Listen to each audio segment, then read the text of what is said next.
This came out of absolutely nowhere, and it was a final where it was not supposed to happen. Obviously, 2025 has not been a normal footballing year. Teams are winning trophies who haven't won them in a long time. When on the flip side, in UEFA Champions League final, Inter Milan, same deal. Everyone thought it was going to be an even final.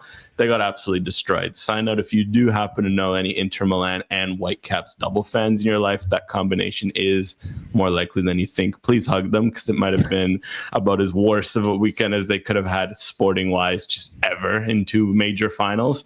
But yes, that was probably the biggest disappointment, just how lopsided it was. And it wasn't even like it got to halftime 0-0 and then it came off the rails and you remember those 45 minutes. It just was bad from the start. When you look at where this goes for the Whitecaps as well, I see it going kind of two ways. Either they take a lot of inspiration from this, it adds fuel to the fire. That's what Tristan Blackman said after the game, and they're able to continue the success in MLS. Or they have 9 guys leave for international duty. They lose a few games in June, and suddenly they sink back to 7th or 8th in the table, squeak into the playoffs, and lose to LAFC in the first round. LAFC, of course, off to the Club World Cup after beating Club America in a very different Liga MX versus MLS game this weekend.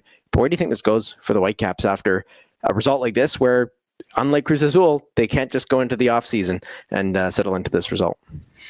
Yeah, well, the reality is this is about as unprecedented as a result in a situation as you see in modern football, because it's just so rare to see a team get battered this hard in a final. It's funny that it happened Inter the same weekend, because had that not happened, I'd struggle to think of parallels. I mean, there'll be someone out there who will have think of a game. I was just thinking of like major Champions League finals. Those games are constantly like, the biggest margin I can think of is when Real Madrid beat Juve like 4-1 in like 2018. It was, in the prime, those prime Real Madrid under Zidane teams. Croatia, France, that was 4-2, right? The Men's World Cup.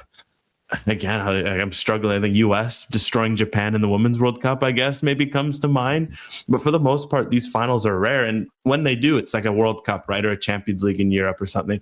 Your season's done. Usually, if you suffer a result like that, you're never seeing that team again. This Inter Milan team, we're never seeing them again, because their guys are going to move on.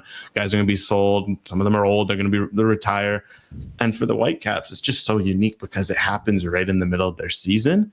So it genuinely, when we say this could go either way, it can, because this could be one of those moments you have as a team. And, you always see it those times in those long form articles at the end of the year. It's like, remember that game in April where you lost and all of a sudden you remembered how to play this.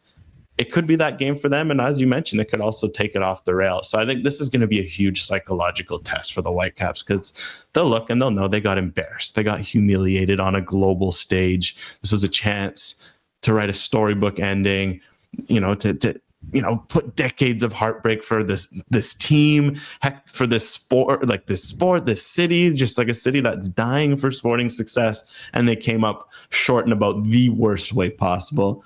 They could take that on their back and be like, look, we want to prove these people wrong and go out and get a job done. Or they can look at it and, like you mentioned, it could completely ruin their season. So that is one fascinating psychological aspect that we just really haven't seen many teams endure something like this. Yeah, and even when you look at how MLS teams have dealt with Champions Cup or Champions League in the past, usually it's a Champions Cup run and they're not doing so well in the league. Well, the Whitecaps can't do much better in the league. They're first in points per game, second in actual points total, but they're out of the Champions Cup. So, is this going to derail them? Or is this a team that is able to kind of just hold that standard across all competitions? Heck, you look at the Canadian Championship against Valor. They've got a second leg in that coming up, and they want to probably get back to a stage like the CONCACAF Champions Cup final, just given how everything went at Mexico City this week. I can't see them necessarily maintaining the level of success, though, that they've had so far, because I think the regularity of the games, the pressure of the games, and the intensity that they've had to train with to stay focused on this competition has actually elevated them in MLS play. When you're only playing once a week and it's St. Louis on a Wednesday, Seattle on a Saturday, I think it's going to be a little bit harder to get up for those games in the same way that they have against the Liga MX teams in the second leg against Saprissa, basically everything except last night. Yeah, but then you can argue the opposite, right? Because now with MLS just means so much more. Because had you won this trophy, you would have been immortalized as, legend. This would have been a special moment for the city, for the league, right? MLS and their historic struggles against the Gameki's team. This would have been one where they could have missed the playoffs at the end of the year like Seattle did when they won it. And this was still a special group.